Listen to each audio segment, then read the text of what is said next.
The Widow Clicquot, The Story of a Champagne Empire and the Woman Who Ruled It. By Tilar J. Mazzeo. Narrated by Susan Ericksen. Copyright 2008 by Tilar J. Mazzeo.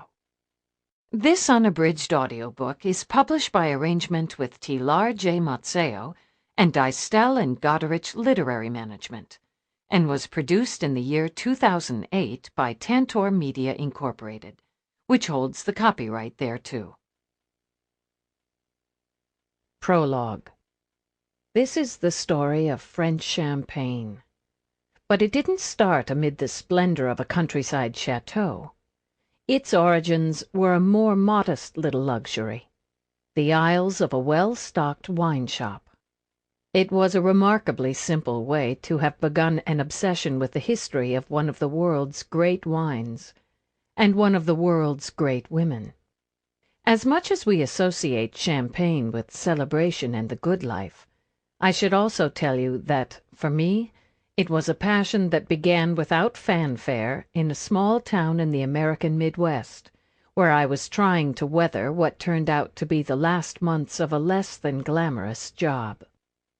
It was in the midst of this daily living, and those occasional splurges that any sensible woman uses to temper it, that I discovered the Widow Clicquot.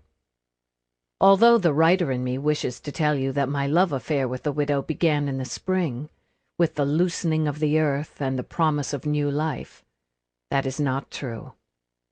Winter had the Midwestern plains firmly in its Anglo-Saxon grasp, and I found myself gazing wistfully at a row of bubbly, dreaming of distant appellations and the sun-soaked vineyards of France. I already knew the champagne. I don't mean that. My girlfriends and I drank it with a degree of enthusiastic regularity that might not be wise to detail. It was the story of Barbe-Nicole Clicquot Ponsardin that I discovered that afternoon, printed on a small card tucked into the box of the 1996 vintage Grande Dame that I had decided I certainly deserved. The elegant little biography was less than 35 words, but it was a story that even in its outlines captured my attention that winter.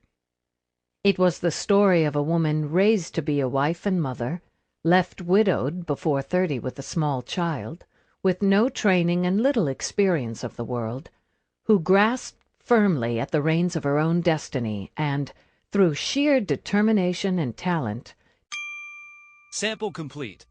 Ready to continue?